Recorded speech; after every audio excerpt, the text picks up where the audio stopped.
Convening reinforces our commitment to higher education, youth employment, health system strengthening, and inclusive innovations for Africa's transformation. We must invest in young Africans, providing the tools, mentorship, and opportunities to help them shape solutions for their communities. As Africa, especially as Rwanda, our greatest... I am a wonderful Kenyan. I serve currently as the lead for the Health Employment Pillar at African Leadership University. And it is my pleasure to welcome you to this amazing afternoon. Honestly, I can tell you, it is going to be one to remember. So welcome back, whether you are joining here in person or virtually, as we gather for the final chapter of what has been truly an impactful and energizing week.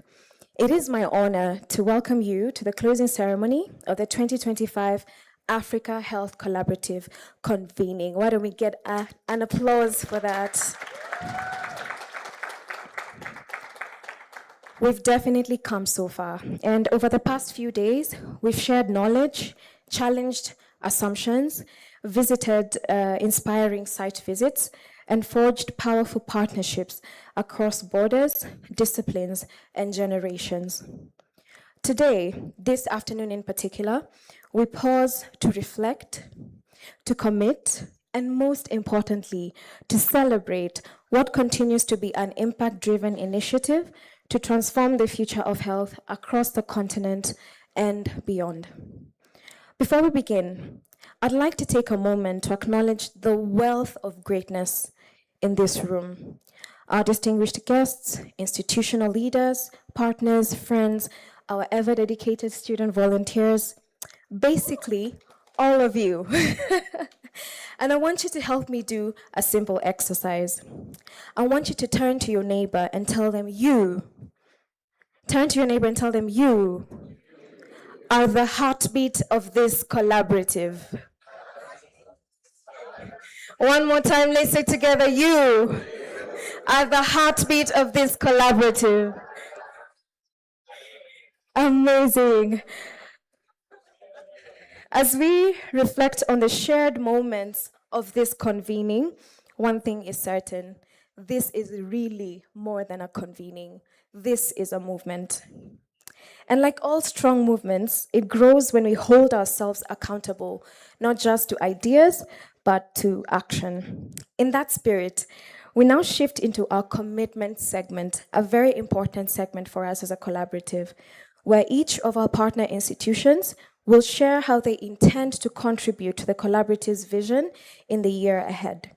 To open this segment, please join me in welcoming Gwen Burrows to share a few reflections on why these commitments matter. Welcome again, Karibu.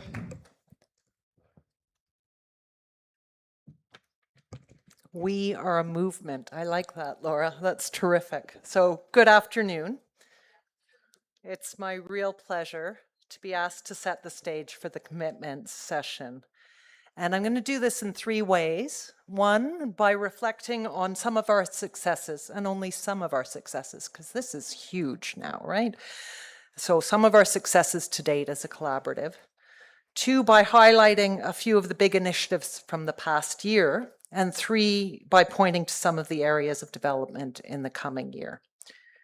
Let me start, though, first with joy.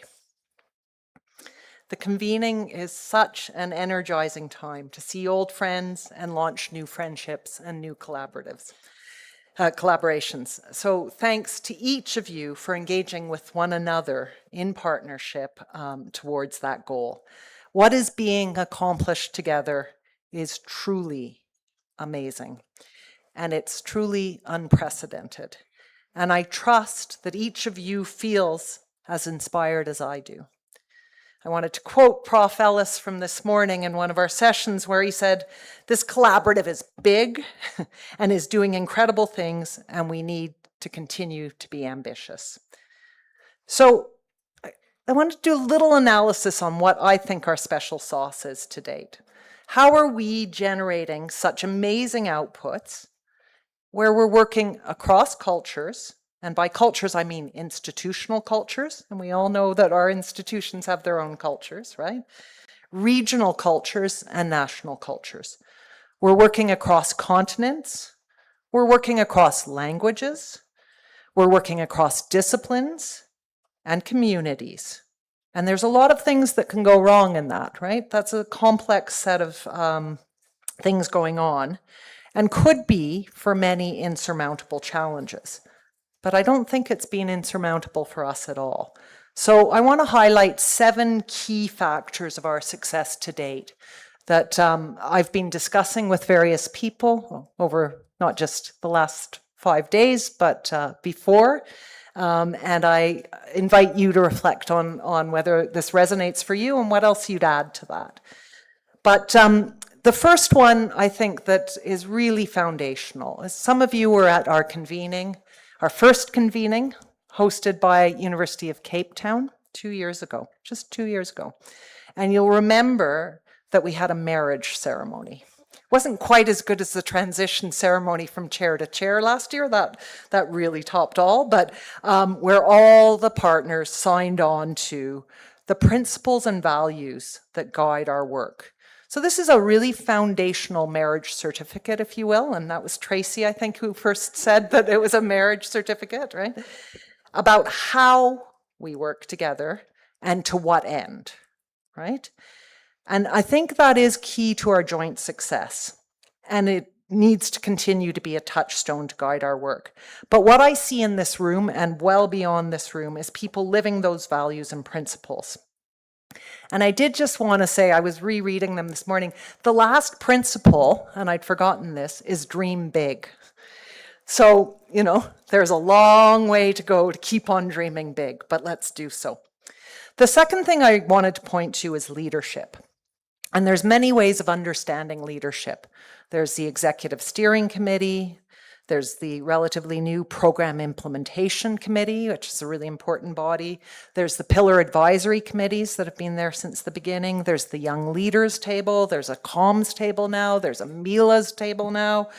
There are over 132 people across this collaborative who have served on 10 separate governance and operating committees or cross-collaborative working groups. It's pretty good.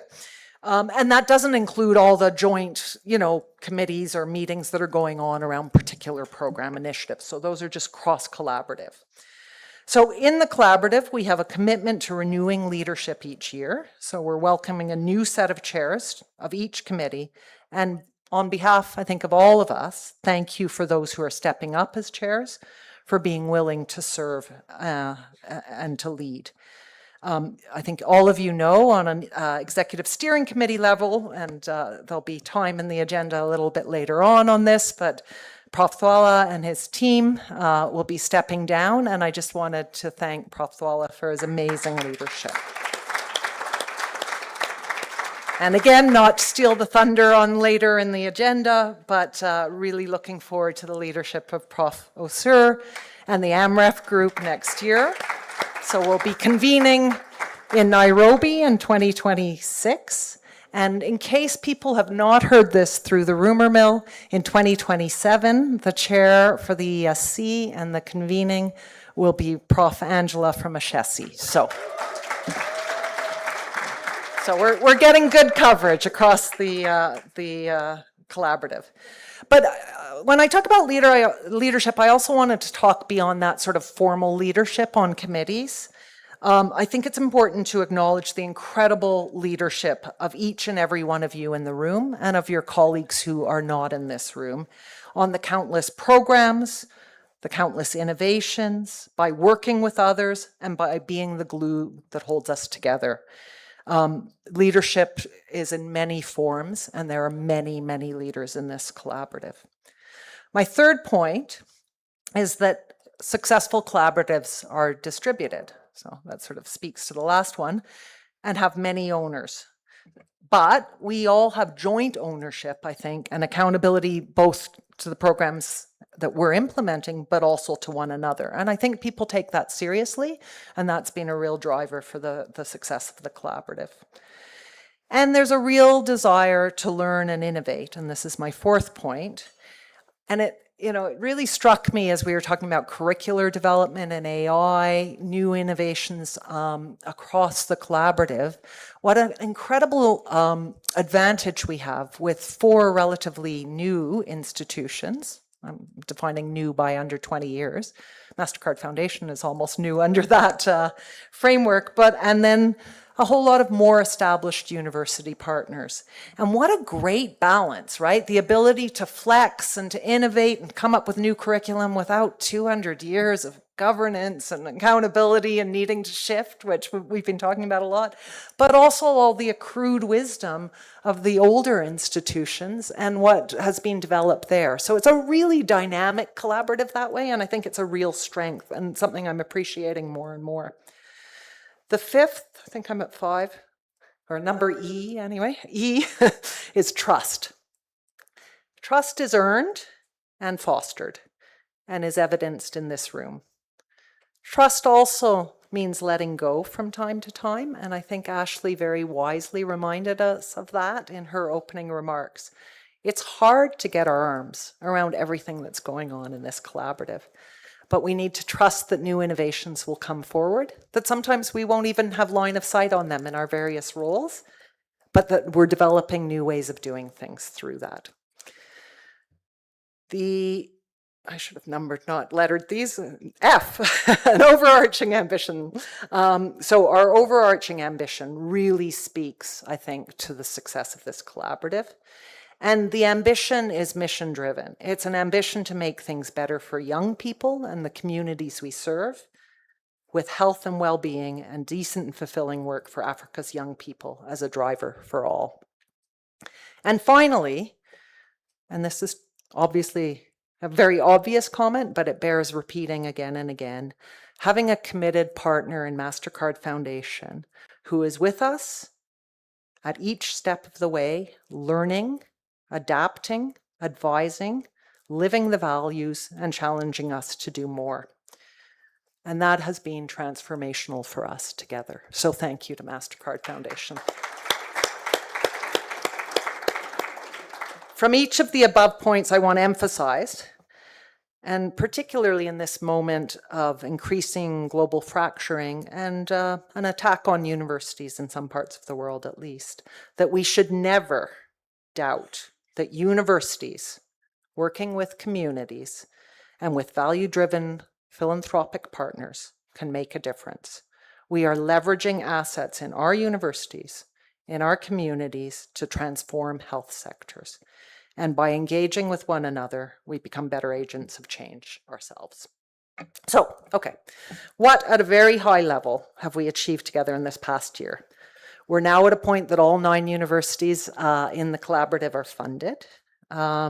We have 405 different programs or initiatives going on across the collaborative. So if you feel like you don't know everything that's going on, I'm not sure anyone knows everything that's going on anymore. And we started with 54 in 2021. So that's extraordinary and complex, right? This past year, here are some very high-level achievements. It doesn't speak to the very important specific program work that everyone is doing. But I wanted to highlight MILA, right, to which each of us is contributing. So monitoring, evaluation, learning, and adaptation, the A. And indeed, we now have an aggregator firm who will be working with all of the members of the collaborative. And I'm so pleased that some of them were able to be with us this week. And I did want to note, because I'm not sure that this is being shared across the collaborative, but that we also have an executive steering committee, oversight committee, so that the aggregator firm reports to the executive steering committee through that committee. So the oversight is distributed through that governance structure. A big thanks to everyone who did work and contributed to sort of framing where we needed to go next on MILA. Really excited to see where this will go, and that will be the focus of some of us over the next few days. The second is that there was a lot of work done in the spring with representatives, again, across the collaborative on comms and marketing. So we have a brand that was beautifully rolled out, that logo there and the word mark. So great to have that launched this year. But also, continued improvement on our website. If you don't feel you know all the programs, there's descriptions on the website. It's searchable, and that's getting better and better. LinkedIn, if you don't follow us, get out your phone right now and make that right. A newsletter, right? And capacity building in terms of comms, marketing, and issues management in each institution. So, joint research. Some of you will remember we launched a joint research fund this past year. Incredible interest. First time that we've tried to sort of co-fund things together. We didn't pool money in one fund, but we did all commit to put money to joint research projects. We received 76 expressions of interest. These went through sort of rigorous review at various levels. We received 18 in total full applications. They were peer reviewed by a joint committee, and 6 projects are now ongoing that are joint projects with at least two members of the collaborative, and a really good pilot for us as we learn and think, right? Joint events, tons of joint events now going on. There's, of course, the convening, right? There's the monthly Health in Africa series with all partners. In March 2025, there was a Women in Global Health Leadership Fellowship Week with MOI, UCT, and U of T. There was FemSTEM Africa with ALU and U of T. There was a June Lessons from Year 1 implementation by the AHC, hosted by AMREF, to which all partners were invited. There was the joint hackathon, again, hosted by AMREF, second year in a row that we've been doing that. And then there was a great workshop right before the convening started with MOI, UCT, U of T, and AIMS around some of the public health collaborations that are ongoing and how we might scale them. Those are just a few examples. I know you have many more, but we are working together more and more for impact. Just a small snapshot of the synergy across the collaborative. So, final comments. What can you expect in the coming year besides the great work that each of you is sort of owning and moving forward? And this is hot off the presses with permission from the Executive Steering Committee and the PIC membership around some of the priorities that have really come out of the discussions of the last few days. So, again, I think as our colleagues at MasterCard Foundation have gestured, we need to continue to think about scaling and what scaling for impact looks like. So I know that work will continue across the collaborative. Deepening our work and cross learnings together. Continued leadership on embedding research into the collaborative, and we've heard that at a number of tables. We've talked, and the opening panel certainly got to this point very early in our deliberations at the convening around a policy lab. So we talked about that at a final executive steering committee an hour or so ago, and how we might move that forward and move it well beyond the executive steering committee, ensuring that there's membership on that committee and beyond around where we can make a really measurable difference in terms of working with government, municipal, community partners on critical policy issues. Continued development of South-South collaboration, AI and health, which has a policy component, so will be carried forward by that committee in the first instance. Mental health as a huge priority. How do we improve and deepen mentorship? We've heard that at a lot of tables over the last few days, so we'll be working on a plan for that. Impact stories. How do we tell the story of what's coming out of this amazing collaborative? And also a challenge to each of us to think about where we can publish our work beyond the sort of impact stories that are told through our comms colleagues. So, and then continued opportunities to deepen learning about what we are all doing and one another are doing. So, in conclusion, it's inspiring and learning from one another has been just a real joy, and I hope that you all feel the same way. The next stage of this section is that different institutions will be coming up, as we've done for the last 2 years, and stating their commitments around what they're going to drive within the health collaborative. So an executive steering committee member and a PIC member will be invited up, and I gather this will all be on slides, but Laura, you'll be our MC for this part. So looking forward to the next part of this, but thank you again for all that we do collectively and for being such amazing colleagues. So.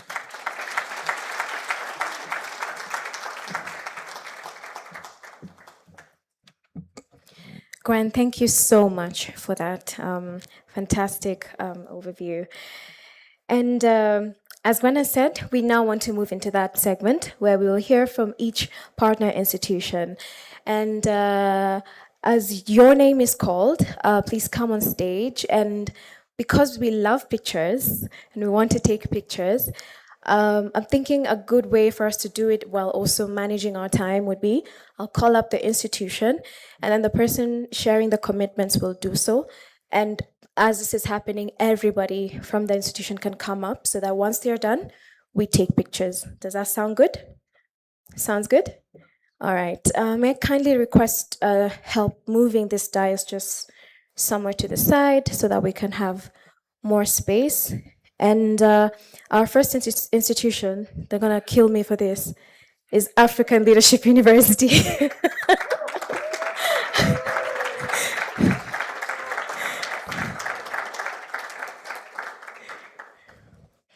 All right. If we can move this, I would really appreciate it. Thank you.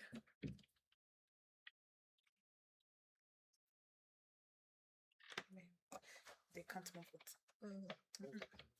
They can't. They can't move it. Let's just understand. We can't move it. No, we can. Okay. Yeah.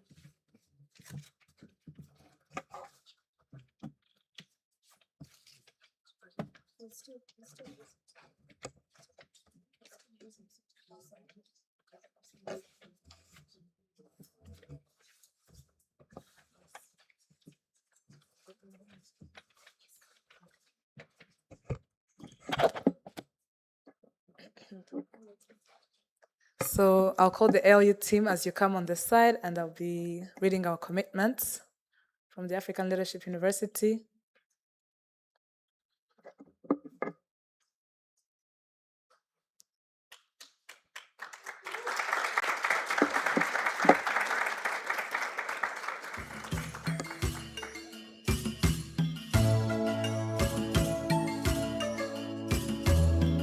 Okay. All right.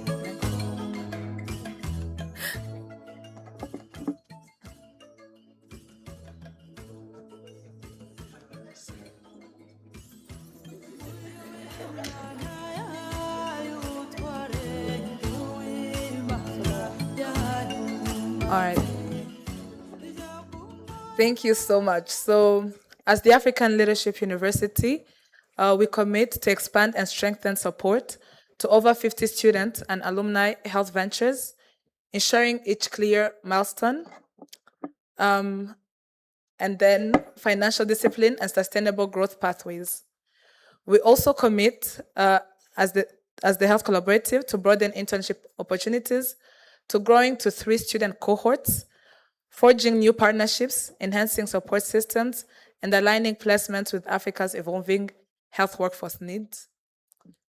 And our last commitment, but not the least, people at the tech are really disappointing me. Next, please.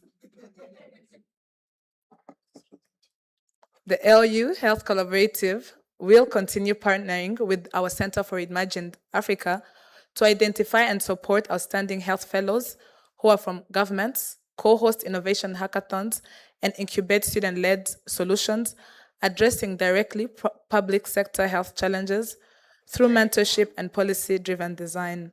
Thank you so much.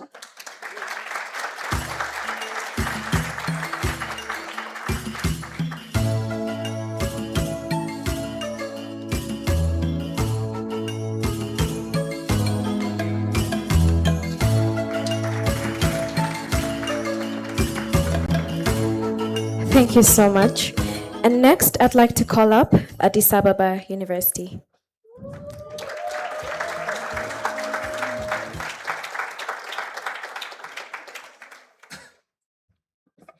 Okay, Thank you very much. I'm very much happy to be part of this engagement and activity. And first, before I speak about our commitments, I'd like to call my teams to get a picture together, as has been done before now. Please.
Yeah.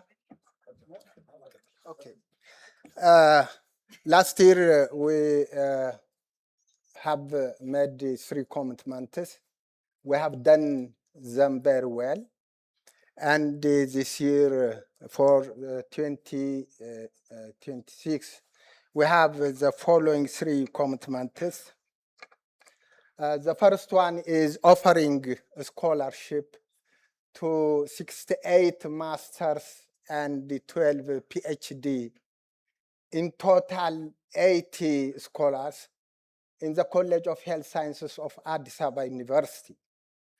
The second commitment that we have is to support a weekly scheduled national radio program addressing the primary health care challenges and host question and answer sessions with health experts, professionals, and policymakers dealing with the emerging primary health care and solution. The last but not least is to continue supporting the TAC program. A team of the faculty of Toronto University will travel to Addis Ababa to offer courses, to supervise researches, and to advise the students, and also to coach and work with the faculty to develop the local faculty. Hope we'll accomplish this and more successfully. Thank you.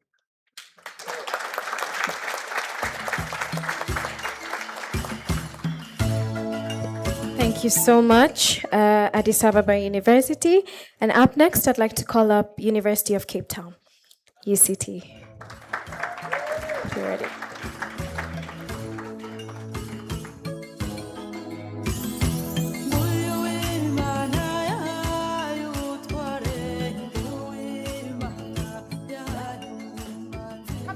Come UCT.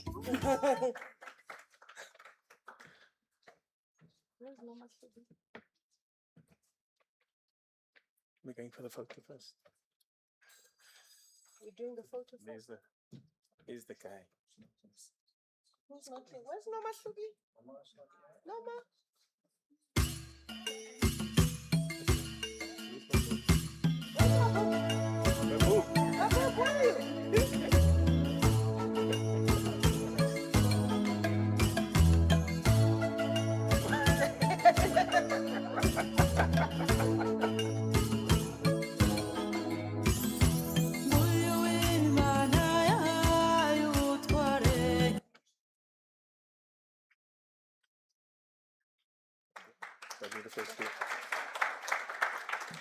So UCT's commitments for the next year is to create a number of internship and work readiness programs for our at-risk youths in response to our responses that we got from our multiple community engagements across all our sites.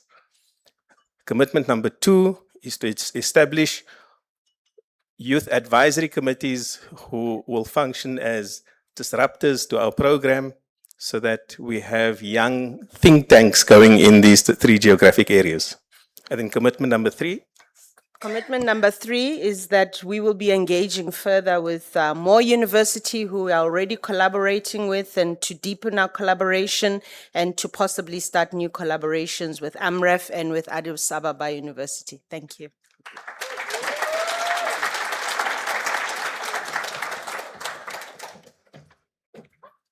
Thank you so much, UCT. I can see some people are camera shy, but today everybody will get a spotlight. Up next, calling up Moi University.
So for Moi University, our commitments.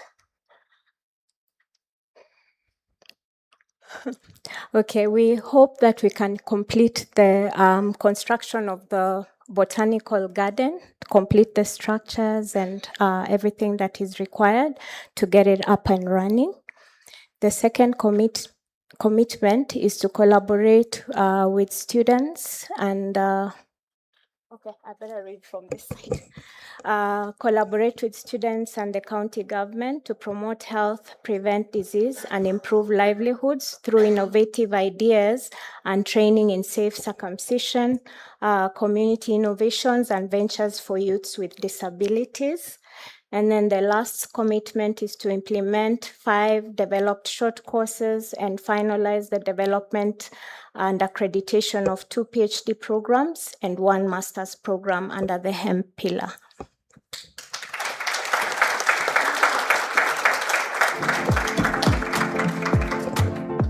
Thank you so much, Moi University. Coming up next, we have Kwame Nkrumah University of Science and Technology. Hey, KNUST.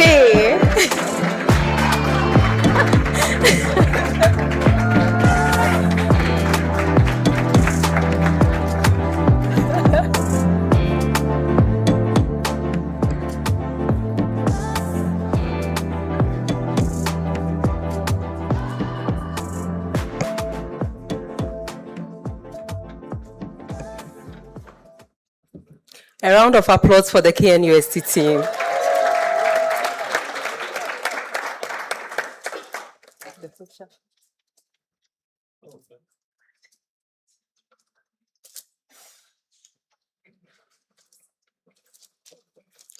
God bless our homeland Ghana and make our nation great and strong as we contribute our quota as a health collaborative.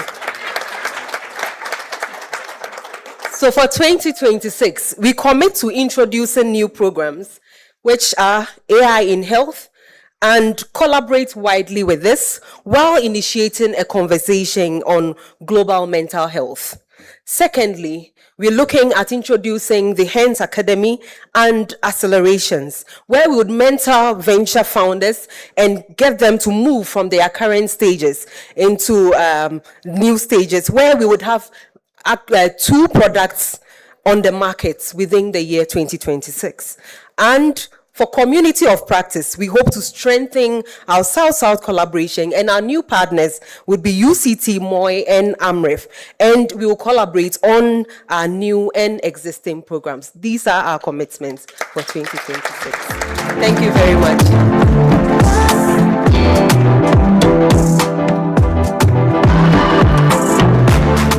You gotta love Kern USD. Lighting up the room with their wonderful energy. And thank you, DJ. I can see the tempo is coming up as well.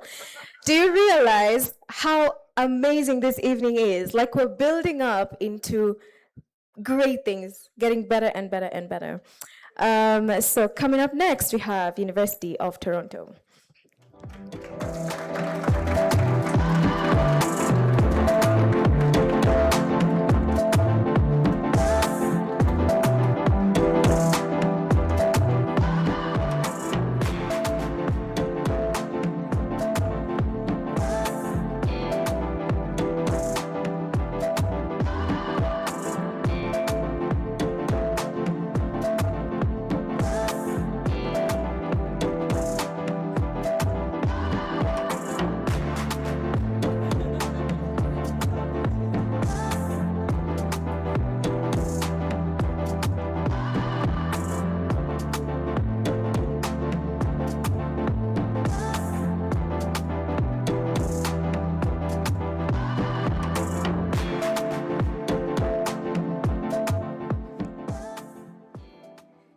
The 2026 U of T commitments, and I'm pleased to read them on behalf of the U of T team.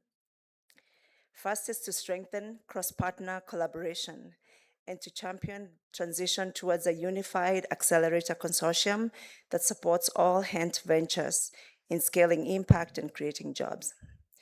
The second is to work with all partners to develop a unique scalability of each program in a manner that promotes sustainability and that's guided by Mela-informed insights. The third is to expand engagement to include learners from more institutions from across all our programs. Those are our commitments. Thank you.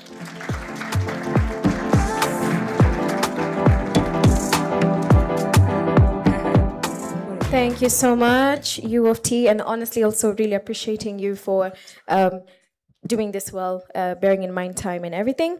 Coming up next, we have Ashesi University.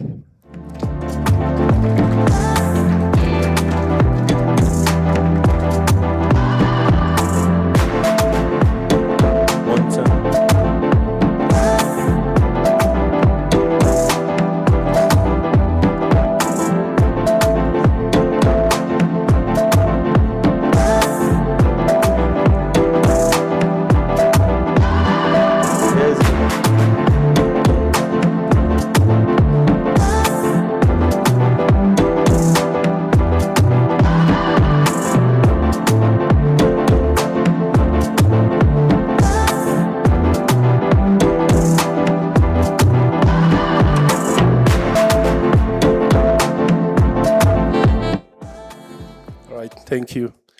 Ashesi University 2026 commitments. I have the honor of reading this on behalf of my colleagues. So our commitments is on 3 verticals. Number 1 is depth. We're going to deepen the work that we are doing on each of the pillars to strengthen it much further. Example, on the HECO pillar, we're going to institute an AI virtual lab that can serve our stakeholders in the health ecosystem. The second one is on breadth. So we're going to deepen research on each of the pillars. Yeah, we find that stakeholders, they need to understand the work that we are doing, bringing some more visibility to it. There are business people, or business community, government people who need to understand. So we need to conduct research and disseminate. The third pillar is on sustainability, seeking investors for our ventures. It's extremely important to keep this sustainable. A lot of business, partners that potentially can invest in these ventures when they are given the required visibility. Thank you so much.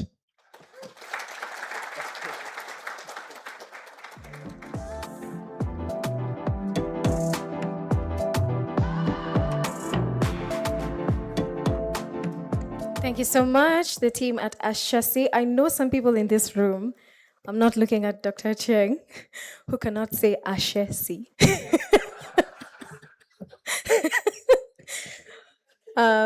Yeah, Ashesi and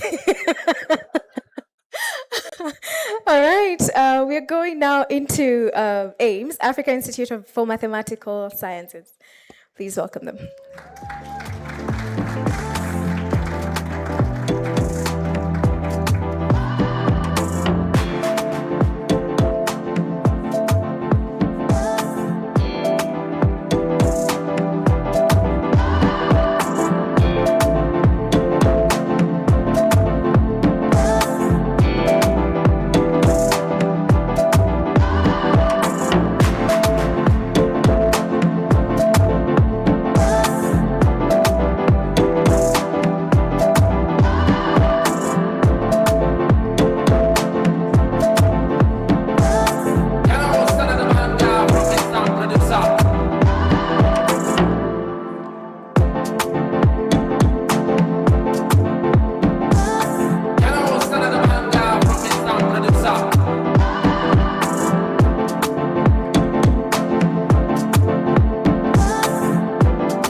So I'm very pleased to read our commitments, 2026 commitments, on behalf of AIMS and my colleagues here.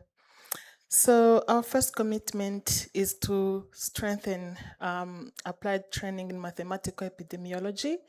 So we commit to provide fully funded scholarships to 57 MasterCard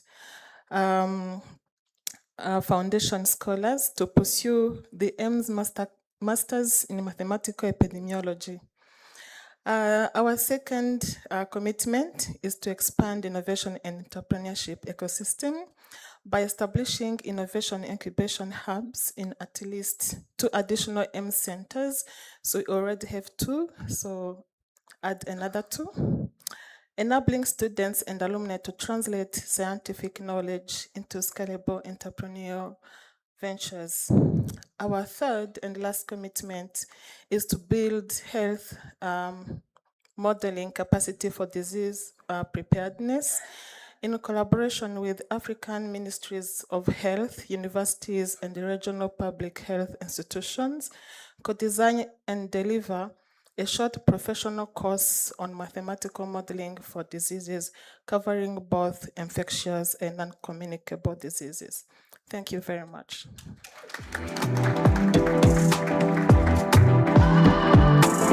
Thank you so much. Thank you, AIMS. And now calling up Amref.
Good afternoon. I am Duncan Irungu. Hello, Tracy. I'm bringing these commitments on behalf of AMREF. Commitment number 1. We commit to equip 20,000 learners with demand-driven skills to strengthen primary healthcare. Commitment number 2. We commit to develop and support 50 youth-led business units in Kenya, Senegal, and Zambia. Commitment number 3. We commit to establish an innovation center at AMREF International University, a hub that will ignite and nurture entrepreneurship, drive health innovations, accelerate digital and frugal health solutions, and offer structured support system for ventures. These are our commitments. Thank you.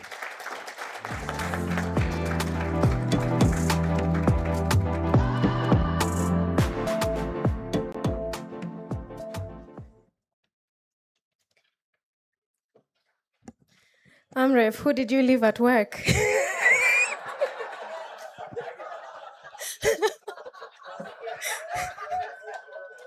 You're all here. You know, some people were trying to book a flight. Kenya Airways is full. Rwanda is full.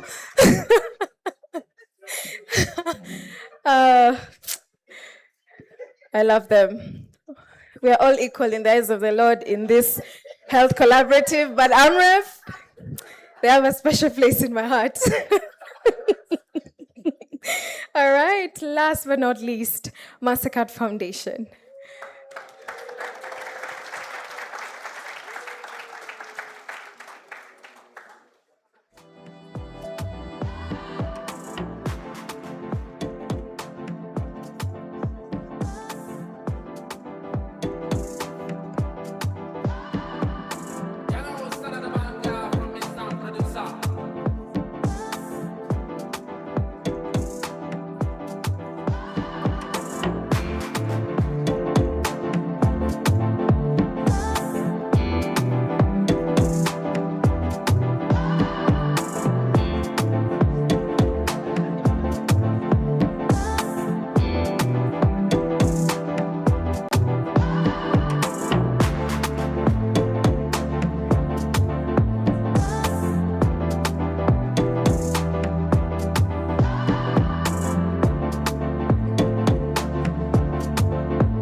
So I'll read our commitments on behalf of the foundation team here.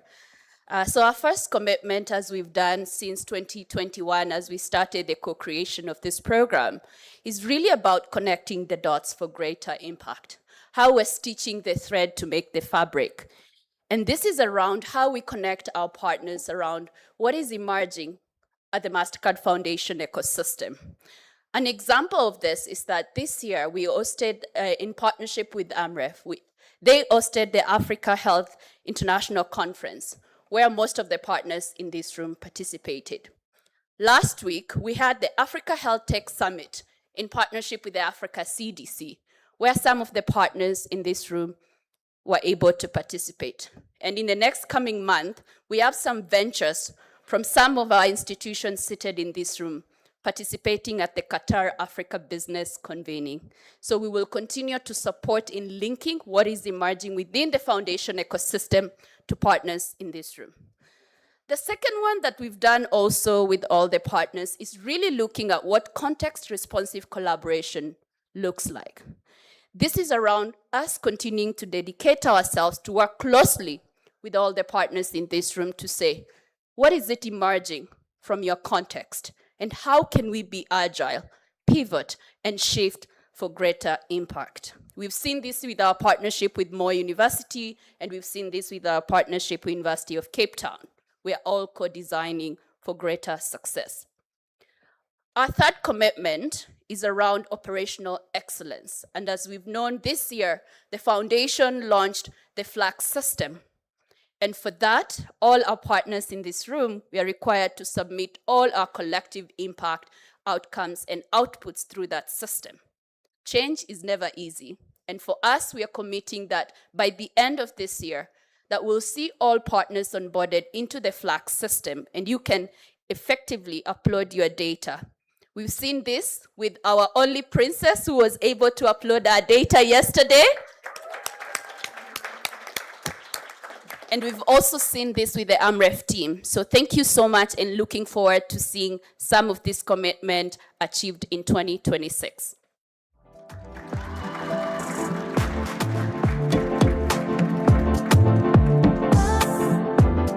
Thank you so much, Mastercard Foundation.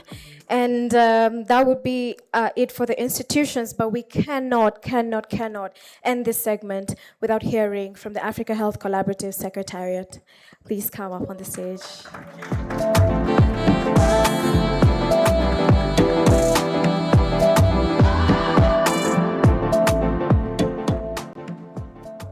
The Secretariat team, come.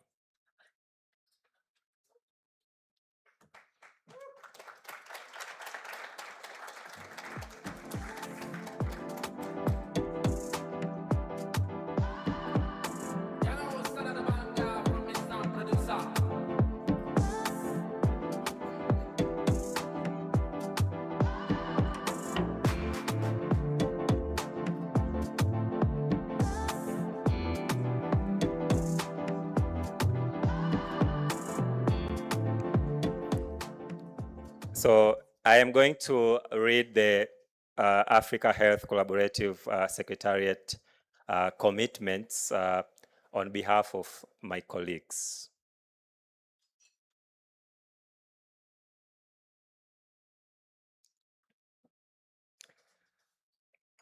So commitment number 1 is to advance a collaborative wide learning system by finalizing mailer onboarding, launch shared reporting and synthesis across partners, and strengthening our collective ability to learn from our numbers and tell powerful stories of impact.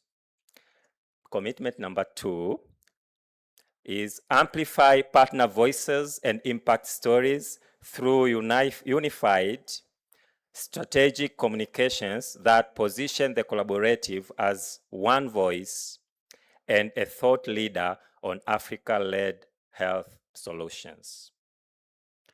Commitment number 3, create pathways to greater involvement for the young leaders through the establishment of the HEMP, HECO, Professional Young Leaders Table, and cross-partner events, and supporting initiatives that promote long-term sustainability of ventures, including fostering integration with partners, investors, and enablers, and advancing collaboration across HEMP, HECO, and HENT to drive holistic transformation of the health system.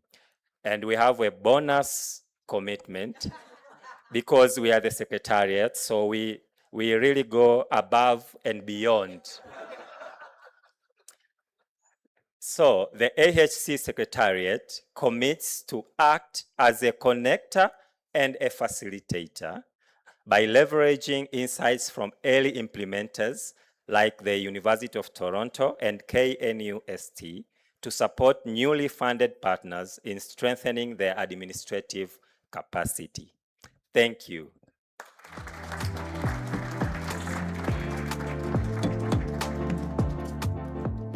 Thank you so much. Thank you to each of you for your vision and dedication. These commitments will form a strong foundation for the work we'll continue to do together in 2026 and the coming years. Now I want to transition us into a segment or a part of this program that we have all been waiting for. The commitments we've just had reflect the core values of the Africa Health Collaborative: shared responsibility, local ownership, bold action. And this year, African Leadership University had the honor and responsibility of serving as a host institution for the 3rd Africa Health Collaborative Convening. Do we want to give a round of applause to African Leadership University?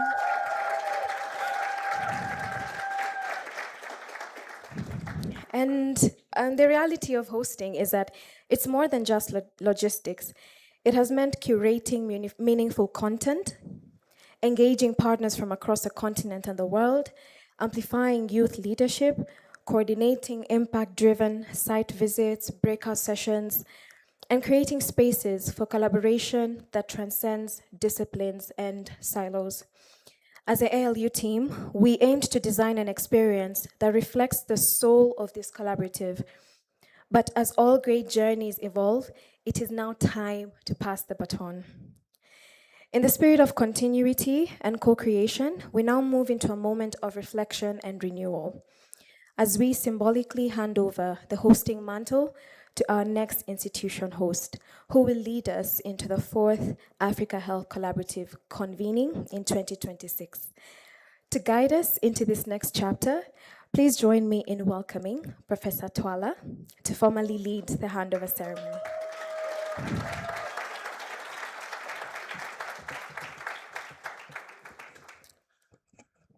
Ladies and gentlemen, I think I'm getting taller. I think the weight is about to get off my shoulders. So I'm getting taller now. I greet you again. This time, my duty is to put a coda to my opening remarks when we started on Monday. I'll make my comments in two different capacities.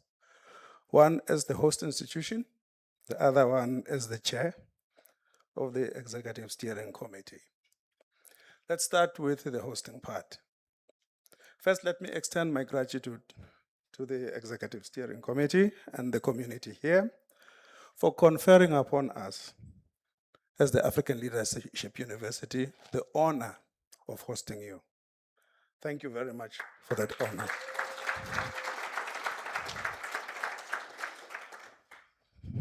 It is our hope, of course, that the convening was up to your standards, but I'm not influencing you on the ratings. But I just hope it was up to your standards. But most importantly, that we learned from each other and that we reviewed and acknowledged our achievements. And that furthermore, I'm confident that we have also planned an exciting journey ahead. I also hope that Kigali has treated you well. You still have another evening, I hope. After the events tonight, of the gala dinner, you can still go out, you know. Kigali doesn't sleep very early, so we hope you will enjoy. Let me shift to my responsibilities as the chair of the Executive Steering Committee. To fellow colleagues on the ESC, it has been an honor to work with you. This year started with a promise: continuity and stability, to avoid the African disease that when leadership changes, a new program starts and we forget about the preceding one. So to the ancestors that I'm now joining, I'm grateful that we maintained continuity and stability. South-to-South collaborations have taken hold, and I think that we've done well. We'll continue to do well. So thank you to you all. We've supported youth initiatives. Our youth don't just have a table at the ESC, they have a voice. And we carry out our commitment to youth by funding them to do what they need to do. So I'm really grateful that we're able to do that. We also increased engagement among the ESC members. And I think that has been very, very useful. We're more agile, we're more responsive, and I think that that's something that has improved our ability to deliver. So thank you for that.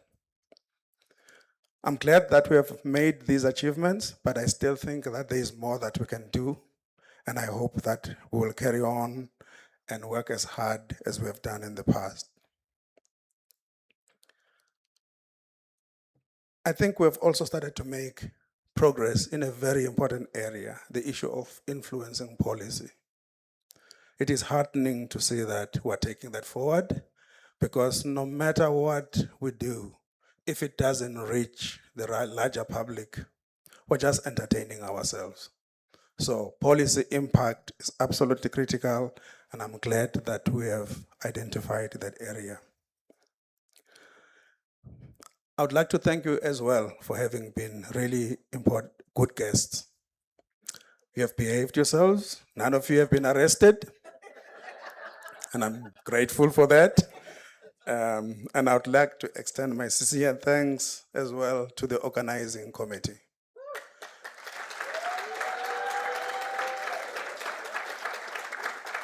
Thank you very much for a really, really well-organized event, and we're grateful to all of you. I know that the organizing committee is made up of all the institutions, and so your cooperation in working towards this event has been fantastic. Thank you. To MasterCard Foundation, as usual, we will have to say thank you, because really without you supporting this initiative, this would not be happening. So we acknowledge that and we pass our sincere thanks. Asante sana, murakoze, siyabonga. Musubuku. Let me now shift to the more important event that you've been waiting for, not my speech, of welcoming the incoming chair.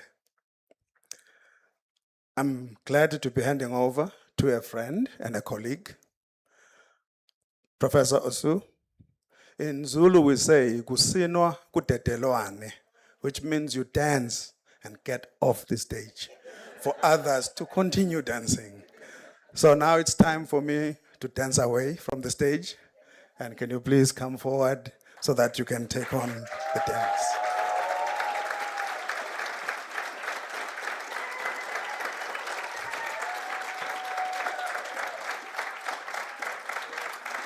Now we will begin the ceremony. So I will step aside and invite the ALU team that will be guiding us on this to come forward.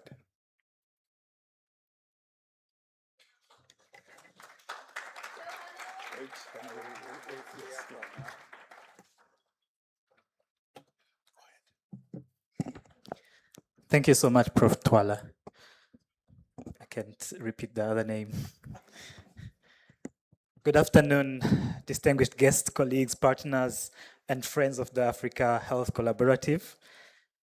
So every time we gather here in the annual convening, we celebrate not only the shared vision, but also we mark this transition that we are going to witness here. So what we are going to witness in a few minutes is a symbolic and meaningful handover between two institutions and two great people.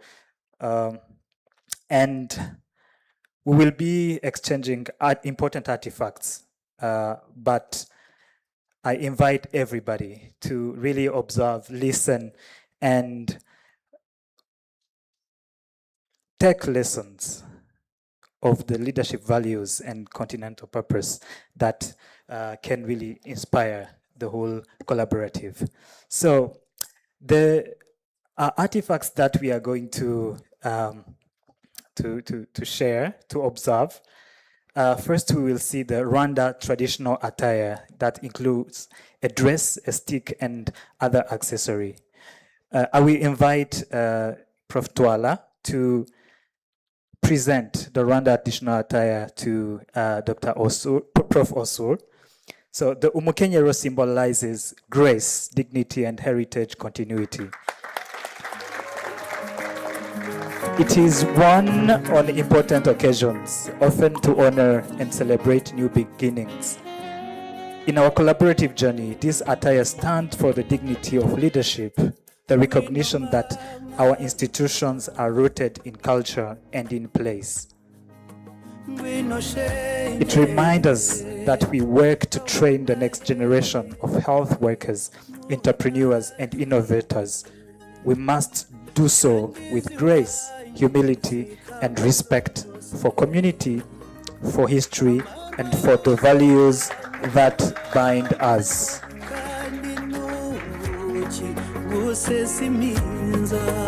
So by rocking this attire, dear Prof. Osur, by rocking this attire, it means that you are now the custodian of both forward-facing innovation agenda and deep heritage of purpose that strengthens our shared mission.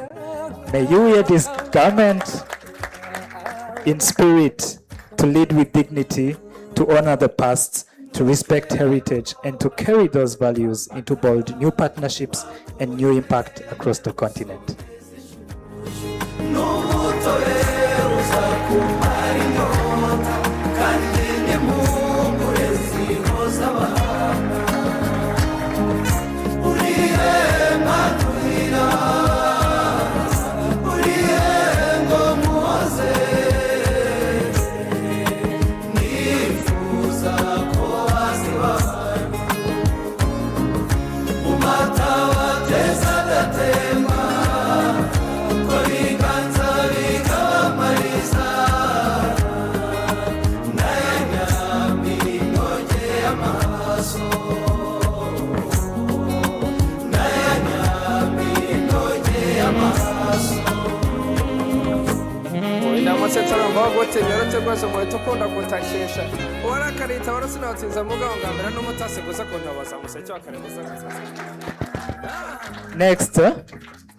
Next, we are going to present the shield and spear, Ingabo Chumu. The shield and spear are traditional Rwandan cultural symbols of defense and authority, of protection and purposeful action. They remind us that leadership often calls for the capacity to defend what is of value, to guard integrity, and to stand firm in difficult times. At the same time, the spear reminds us that leadership also calls for initiative, for proactive engagement, and for courageous decision-making when action is required. So in the context of this Africa Health Collaborative and our work across health employment, health entrepreneurship, and ecosystems, this duality is very relevant as well. So a good leader like Prof. Oso knows when to adopt defensive posture by protecting what we achieved, preserving what is working, and maintaining trust. And when to move forward boldly, spear in hand, forging new paths, innovating, disrupting where necessary.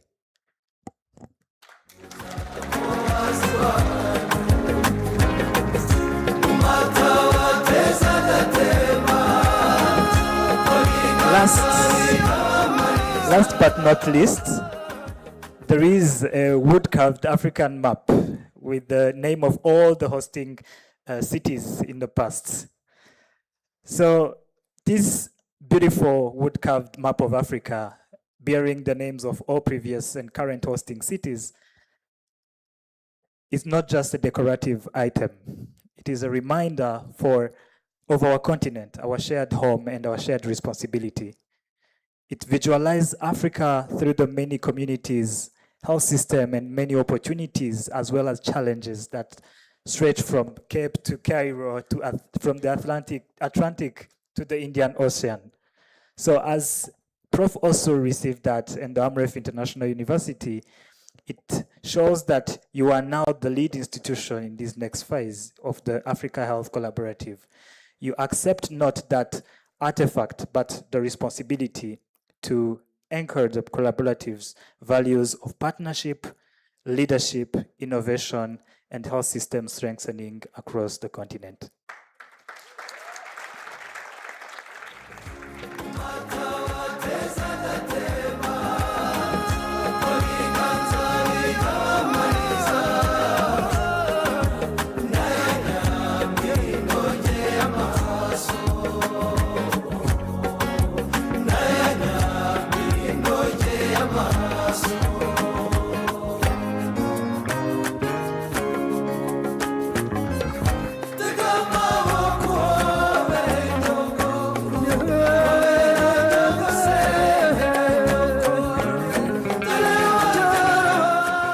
So please, a big, big round of applause.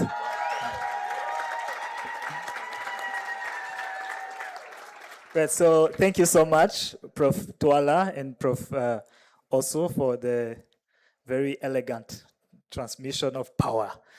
And then, so all of us, it's really our job, our responsibility to support this transition and to also keep the continuity.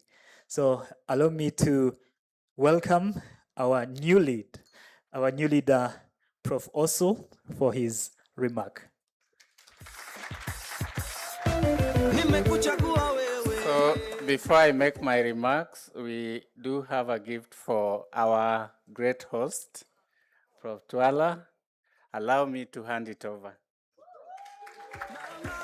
Usipende mwingine, moyo wangu ni mwepesi, umenikalia chapati, nafanya vituko kama chizi, kukupenda sitasizi. Moyo wangu ni mwepesi, umenikalia chapati, nafanya vituko kama chizi, kukupenda sitasizi. Sura yako mzuri mama, mzuri mama, mzuri mama, mzuri mama, na tabasamu lako maua.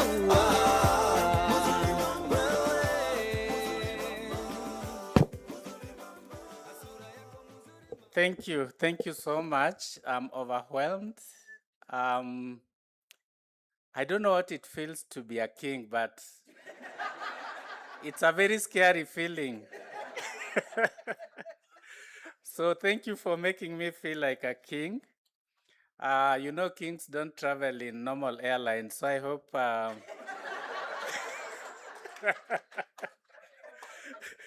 I hope there's a chartered plane back to Kenya. Yeah. So in the same spirit of African, I want to test if you know this saying. If you want to go fast, and if you want to go far, go together.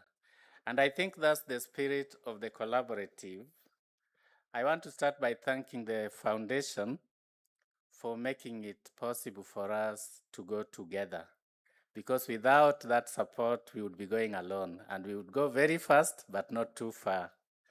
Secondly, this is a coalition of the willing. So I thank all our partners for the privilege to work together. I think for the time that we have been working together, it's been a privilege. We are learning a lot from each other. We are achieving a lot together. And I'm looking forward to even more gains by working together. But going far and going together can be very difficult. I'm sure you may have already realized that because of the different cultures that each of our organizations has, the many things you have to do to make things seamless and go together. So sometimes it can be frustrating. Sometimes it can be challenging. And I want to promise that we will be patient as AMREF, and we know you are patient also, and we will make it even through those sometimes difficult and frustrating moments. Communication becomes very important, again, if this has to succeed, so we will learn to communicate better. This afternoon, when we were meeting as the executive committee, Prof. Ellis, I know he's somewhere, talked about his commitment. There are some commitments which have not been read here. He talked about his commitment to visit Moi, to visit, he's making friendships. So it has to start with that spirit of, I really want to know these people. I really want to work with these people. I want to make friends. Then the work can follow. And I was just telling him that sometimes some of us are not very good in doing that. So those who are not good at becoming friends, please find another way of making it work. Yeah, so we have to be intentional to make the working together possible. It means every time we have to ask ourselves, how do we make this work together for all of us, rather than for us alone? Earlier in the morning, I was in the MELA meeting, data meeting, and I tried looking at some data, very vaguely, and I know the MELA people will give us the true picture, well, maybe next year. A lot of our organizations are doing many things alone, and then some things with some other organization, and a few more things with many organizations. Maybe we will need to turn around that so that we do more together and less alone. That is the spirit of the collaborative, because together we can achieve more. So let's commit to working together, because then we will go very far. I must say, ALU has done a great job.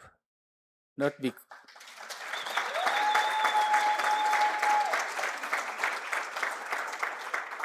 Thank you, Prof. Twala and the team.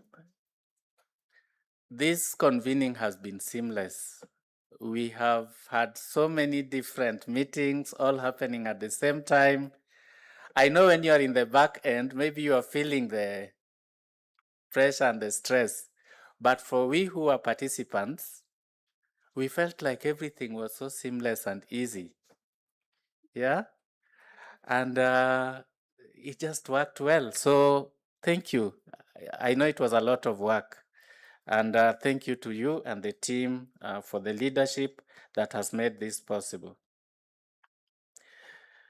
Now, going forward, in 2026, we are committing very much as the ESC to work together to show more consolidated results, because we are doing a lot of work now, putting it together to show that we are actually creating a lot of impact, because that's what we are actually doing.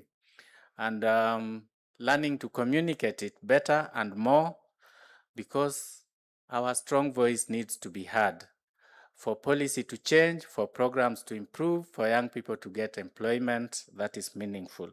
So we will be asking Mela to really, show those results that we are achieving together.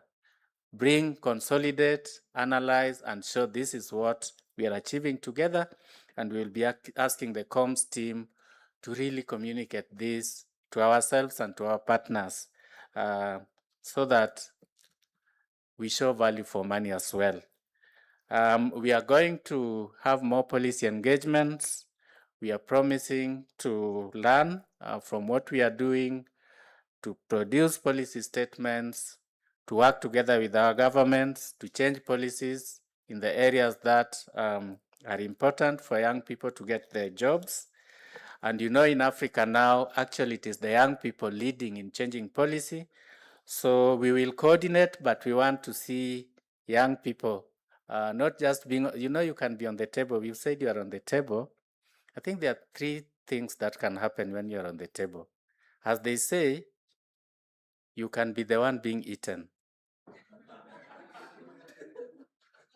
You can be on the table where eating is happening and you're the one being eaten, or you can be the one eating, or you can be confused. You don't know which side you are.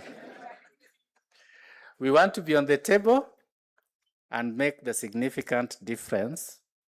And young people are leading us in Africa. I come from Kenya, so you know what I'm talking about. Change happens when the majority of the people say they need change. In Africa, it is the young people who are the majority. So the policy work that we will be doing, what we will be agreeing on as the collaborative, we hope the young people will take it up with the support of everyone, and we will see policy change that is meaningful and leading to meaningful future and lives for young people.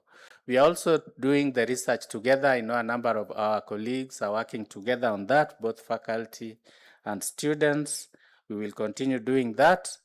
And finally, for the pillars, we really want to urge that you find ways of helping us to work together, because when you design activities that involve many of us from different institutions, then we will work together.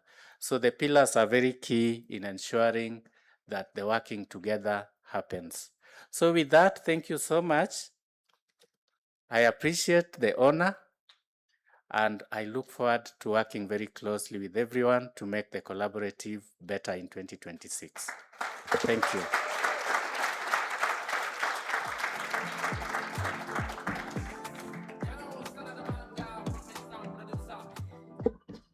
I was fighting back tears.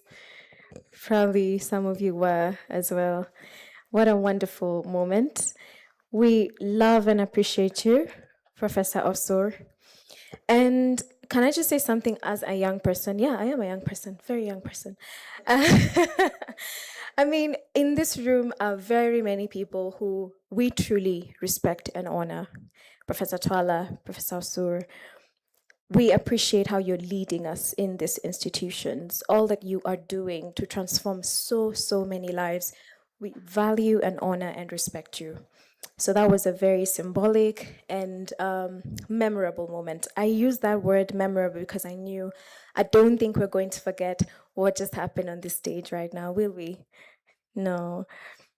All right, so now as we come to the tail end of our closing ceremony, I would like to, I think it's only right that we just take a moment to share words of appreciation. And to do this, we have had a very core team that has supported us as ALU as we have been working to organize this convening. And I'd like to call up Edwina Apau, who has very strongly held our hands, supported us, guided us, worked with us up until this day to just give us a vote of thanks. Edwina, karibu.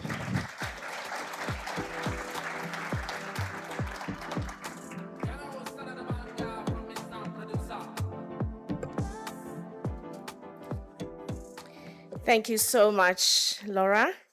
And it is true. Have you looked at the ALU team? They are all young leaders. And they've done amazing. Thank you, Laura. Distinguished guests, esteemed partners, colleagues, and friends, and of course, the MasterCard Foundation. As we draw the curtains on the third Africa Health Collaborative Convening, it is with immense gratitude and admiration that I take this moment to acknowledge a remarkable group of individuals, the Event Organizing Committee, fondly known as the EOC. Over the past 9 months, this dedicated team comprising of faculty, staff, and young scholars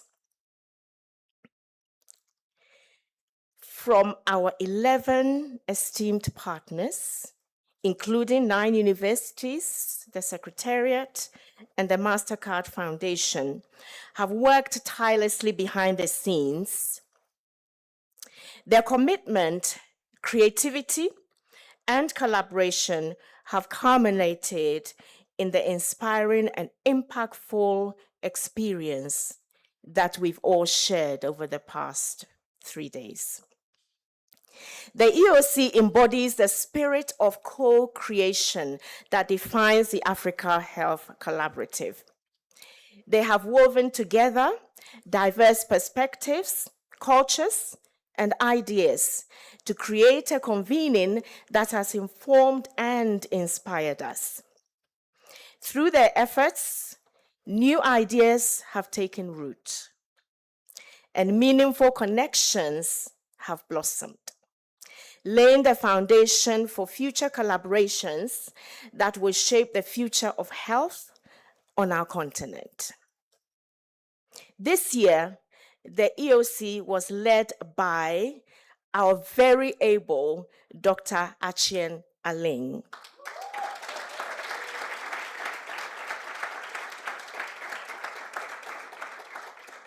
Who is a member of the ALU team, of course, our gracious hosts for 2025. The Africa Leadership University, and of course, Professor Christian Ajari from KNUST, our host for 2024. Their leadership has been instrumental in steering this very complex and dynamic process.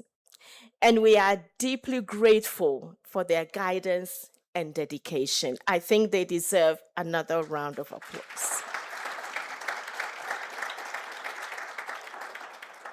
To every member of the EOC, we say thank you. your hard work, your passion, and your perseverance has made this convening a resounding success. You have set a high bar. AMREF, the AMREF team, a very high bar has been set.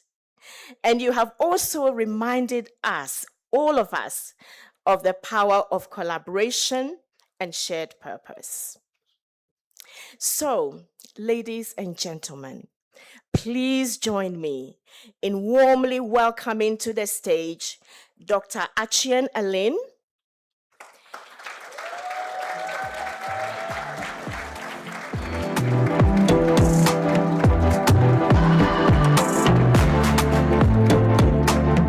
Professor Christian Ajari,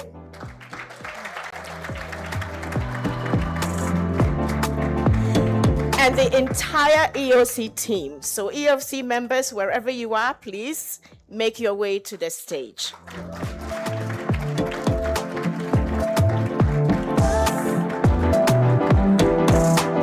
Let us celebrate them and their extraordinary contribution to the Africa Health Collaborative.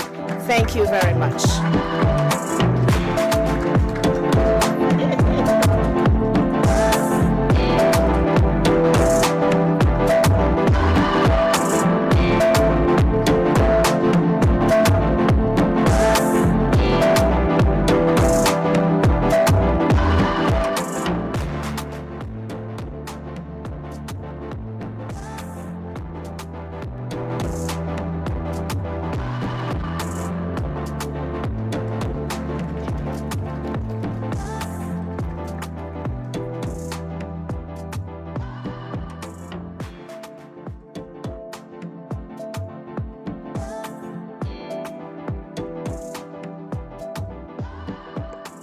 Thank you so much, Edwina. Thank you. We appreciate you. And as we are coming to a close, we have seen Dr. Achien Alin. I'd like to request you to come back up on stage and just give us a closing note. Now, Dr. Achien deserves a thunder of an applause.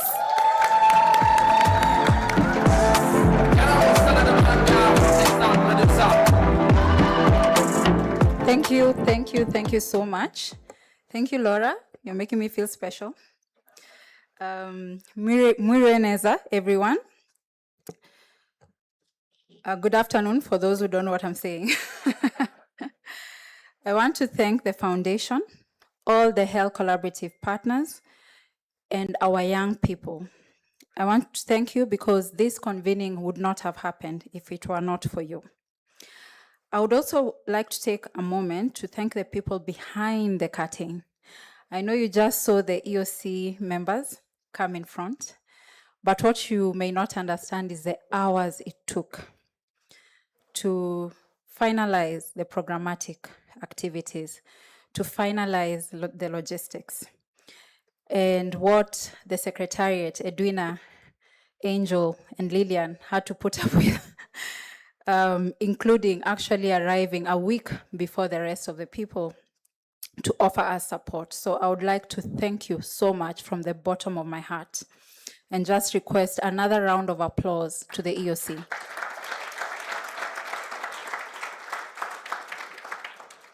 I'd also like to thank the ALU team because everyone will congratulate Prof. Twala and everyone will congratulate Dr. Achien, but it's not us. There's a team behind us and we are blessed to have their support. We are blessed to have their commitment. I'm also blessed to have Prof. Twala who trusted us to bring this to fruition. So I'd like a round of applause to my young team.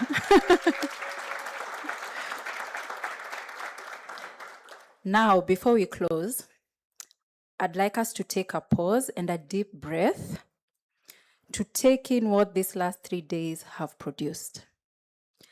So just take a deep breath. For me, it's because it's come to an end. For you, it's for what has produced. And I just want to say that the convening is a reminder that when Africa collaborates with intention, We don't just share ideas, we build systems. Our theme, Collaborating for a Resilient and Innovative African Health Future, came alive in several rooms over the last 3 days. Through conversations that were honest, and in all honesty as well, not very comfortable at times, but they left us deeply hopeful. We saw the power of connection, all imagining the same future from different angles. We've really witnessed what the collaboration looks like in practice. We've heard from academic institutions that are reforming curricula and building new curricula, who have systems thinking and have diverse stakeholders to implement their programs. We've heard of youth-led ventures that prove innovation doesn't have to wait for those large grants and big platforms. With just an idea, and as Joe mentioned yesterday, us as the universities mitigating risk. We hold them, we mentor them, and they bring it to life. We also heard of community-driven models that again emphasized that sustainability begins with people, not projects. Across these sessions, 5 truths stood out. First, collaboration drives systemic change, but only when we move away from information sharing to shared accountability. And as we also discussed on the first day, really bringing the policy makers in the conversation. Second, workforce readiness requires reform, and it has to start with us. Our training programs must align with not only the current very real labor market needs, but also what the future market needs are, so that our graduates transition seamlessly to supporting communities and making a difference. Third, entrepreneurship is not a side activity. It is not a hobby, it's a catalyst. When young people have mentorship and access, they create solutions that transform how care is delivered. Finally, leadership and values matter. Empathy, trust, our mutual inclusion is what sustains this collaborative long after the funding cycle ends. Looking forward, we have stated a few commitments for 2026. Under our HEMP pillar, we have committed to institutionalizing workforce tracking and development programs, so including community health worker pathways and digital learning modules to expand access and employability. We have committed to aligning curricula with national health and labor policies to bridge that training gap and ensure workforce readiness. And we have committed to investing in continuous faculty development to strengthen teaching and mentorship and all that we offer our young leaders. Under the HENT pillar, we have committed to scaling student and alumni venture pipelines through incubation programs, competitions, and mentorship programs. We have committed to cross-institutional financing and support frameworks, as well as promoting storytelling and visibility for our young innovators. Finally, under the HECO pillar, we have committed to establish shared data and learning repositories to document our innovations, track our outcomes, and inform decision-making. We have committed to the policy lab, and I'm looking forward to that. I'm very excited for that.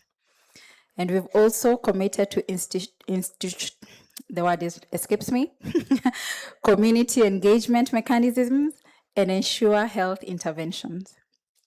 I hope these don't just come out as wonderful bullet points that I'm reading out, but rather they turn to our work and our actions. Each institution represented here leaves Kigali with renewed momentum and a role to play.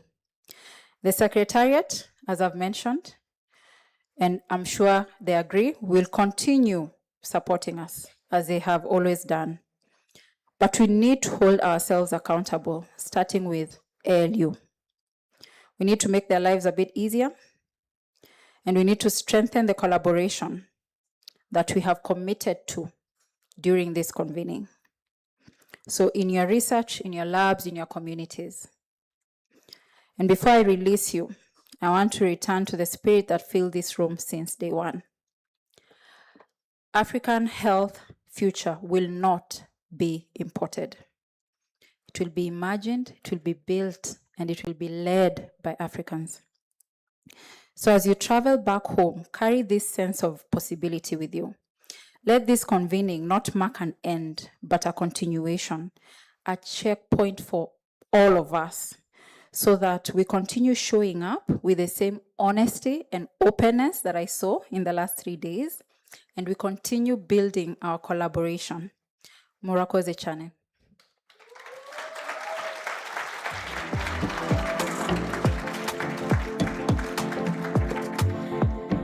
Thank you, Dr. Cheng, for grounding us so powerfully as we look ahead.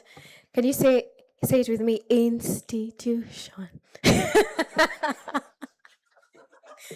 I think Dr. Cheng has so much fun working with us, don't you? We really love and respect you, Dr. Cheng. And I know not all of you are leaving Kigali tonight because we still have the Mela workshop happening tomorrow at the Siren Seminar Room from 8:30 a.m. But do you know what? With full hearts, new ideas, clear commitments, we officially bring the Africa Health Collaborative Convening 2025 to a close.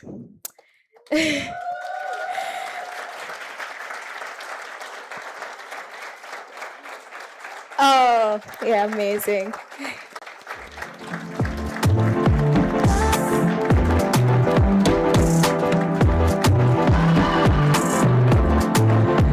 Thank you very much for being here. Thank you for the fantastic engagement.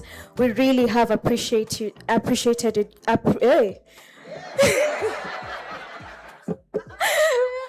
I think I am regretting going in on Dr. Cheng. Let's take it again. I can't even remember what I was saying, but yeah, we truly, truly deeply appreciate you. And we have had a smooth convening. We've kept time on everything. And because we're celebrating tonight, I want to kindly request you, because we have the presence of distinguished guests of honor this evening, to come in for a gala dinner. We'll start serving drinks from 6 p.m.